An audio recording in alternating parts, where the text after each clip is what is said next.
Hello TP professionals. Now you have understood the theoretical aspects on selection of method and computation of ALP under various method.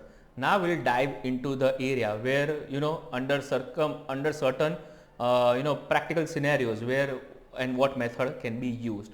I'll just share my screen to explain each and every practical scenario. So according method wise and appropriately you can understand that where in which situation you have to go ahead with what type of method. I'll just share my screen to explain that. Now guys, as you can see that I have illustrated certain situations here according to each and every method and where you should use that particular method. Now first is what we are dealing with cup. Now under cup in these four scenarios you can use predominantly cup. Under four scenarios I have seen people using cup. Now what are these four scenarios? First is transfer of goods. So when the goods are of identical nature and they have same type of features, then you can use cup. But you need to understand that same type of feature means they should be exact same. Now let me just give an example of when a product A, and there are two types of product being sold, right? Now product A and product B. Now if product A does not have features, all the features of product B, then you cannot compare product A and product B and you cannot establish cups, right? Unless until you can make some adjustment to product B and then you can make it comparable to product A. Now where it may happen, so that's where transfer of goods where it may happen if product A has been sold to related party and the same type of product has been product A has been sold to unrelated party. So in this situation you may apply cups. You can understand the prices at which the product has been sold to the A's and to the non-A's, and appropriately you can compare the transaction under the cup method. I hope that clarifies. Now we come to the second part is that cup is also used when there are common or standardized services such as logistic service providers. Now if there is a logistic service provider who is providing services to its related party also overseas and who is also providing services to the third parties obviously in overseas jurisdiction. So such standardized services under such standardized services also you can compare the freight which has been charged, which would have been charged by that particular service provider to the A's and to the non-A's, and appropriately you can use cup in that particular scenario as well, right? Then the third type of transaction is financial transaction. So prior to introduction of other method in 2014 or 2012, I'm not sure, I don't recollect that part, but prior to introduction of other method, people used to benchmark the ECB transactions with the cup method. So where what they used to do was that whatever the ECB which has been received from related parties, they used to compare that ECB with the data which was available on public domain, and appropriately they used to justify that by using the cup. They used to arrive at arm's length price by using the cup method. Then in fourth type, it is transfer of rights or use of intangible. So certainly I have seen this in fashion brand industries. So where a brand or a main headquarters of that particular brand could be in overseas jurisdiction, but they don't have operations in the other country, while they have operations in some X country and they don't have operations in Y country. Then whatever the agreement that they have done with their subsidiary with the X to share the to give the brand and to give the IP rights, that particular type of agreement also they must have done to sell their products in country Y with the Y party, which is a third party, right? So in such case also there could be comparable agreements, right? And there you can use the cup method. I hope this clarifies, but you need to also understand that terms of that agreement or whatever the transaction which you are considering other cup method, that should be identical with each other. It should not happen that such as agreement A is compared with agreement B, which has very different terms of transaction and there's a different remuneration model and etc. All such things happen. In case if that happens, then you should put appropriate adjustments. If you are able to put that adjustments, you can use obviously cup method.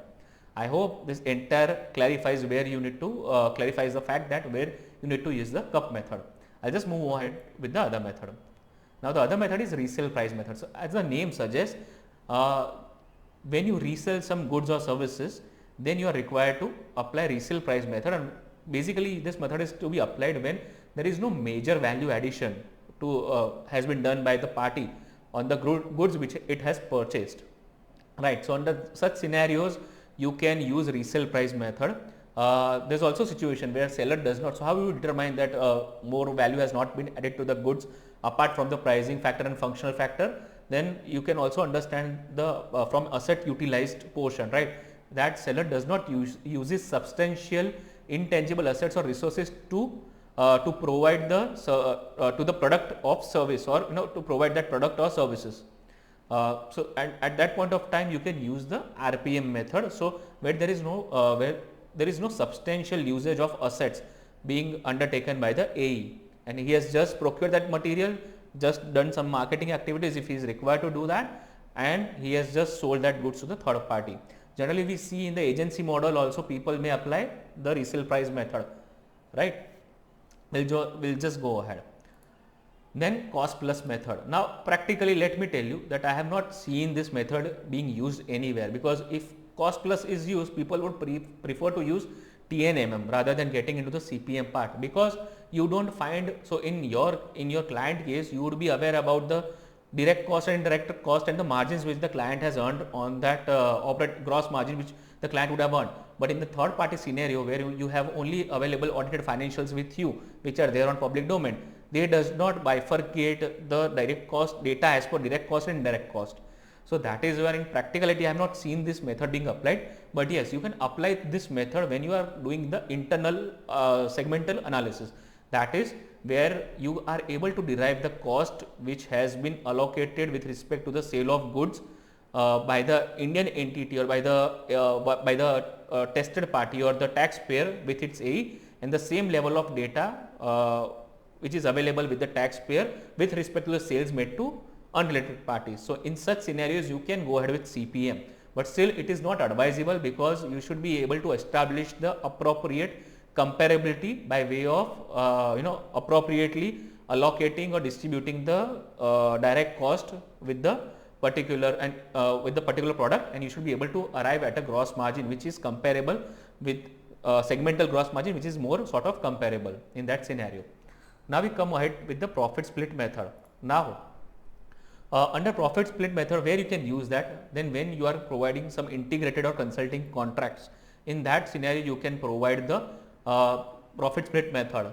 Then after, under second point, when there are combined R&D contracts, then you can analyze and evaluate whether you can apply this profit split method or not. And under the third scenario, where company is working for developing common intangible, that is example database, right? If there are two or multiple associate enterprise, they are developing one single database which is going to be used by them, or which is going to be used for selling the services to the third party, then in such cases they have created an intangible which is called database, and then after they will reap the profits of that particular service, right, which they will provide. So appropriately you can use the profit split method, and that is where in this such scenarios you can use the profit split method. Now we go ahead, the transactional net margin method. So now you must have heard, this is the very common method which is being used. Now transaction method, net margin method is used where the product or services are standardized and adequate industry data is available, right? At that point of time you can use the TNMM method. And in second situation where comparable data for choosing the above methods is not available, yes. So now in case if you don't have comparable data, exact comparable data to select any of this above methods, or segmental data, or not segmental but segmental gross margin data, then you can go ahead and use the TNMM method. I hope that clarifies. Now the last method is any other method under rule 10AB. Now under rule 10AB, so in certain transactions you can go ahead and you can use other method, because there are certain transactions where you can clearly not use the above methods, which could be extraordinary transactions like share transfer, right, where you are required to take a valuation report to understand that your valuation is at arm's length or not, or your valuation where you are required to derive a fair value of the shares, right. So that is also a mandatory part from the income tax perspective. So under that scenarios you can use other method, you can rely on valuation methodologies and valuation report which you must have obtained from valuation professionals. Then as I said, loan transactions, so when you are comparing some loan transactions, you can apply other method where terms are not so similar but same type of loan has been given or availed under uncontrolled scenario. So at that point of time you can use any other method. Then I have also seen you can use any other method when you are doing a reimbursement or recovery of expense transaction with your AE, right. So in case if you are doing a cost to cost reimbursement to your A, so A has A has incurred some expenditure for which it must have issued a debit note to your entity, your client entity, and that client entity is paying for that paying on account of that debit note. Then under cost to cost scenario, you can use that you can use the other method. And there is when there is a transfer of intangibles. So I have also seen that when there is a transfer of intangibles where where you are required to undertake the valuation of that particular intangible, the transfer transaction, etc. At that point of time also you can rely on the reports which has been undertaken by the valuer, and then you can use the other method. So in such scenarios you can use all such other methods. Now I have explained all the methods and scenarios here. I hope this entirely clarifies. If you have any doubt, please put it on Telegram, and we can always also discuss your doubts in the weekly live sessions where you can put your doubts on usage of this method. I hope this clarifies entire understanding on the usability of the methods, or where you are required to consider methods in specific scenarios, right? I'll meet you in the next video where I'm going to discuss other concepts pertaining to this today's session. Now, also I just wanted to tell you here that when you are selecting the most appropriate method, you need to understand that the assessment for selection of most appropriate method needs to be done in a chronological manner only.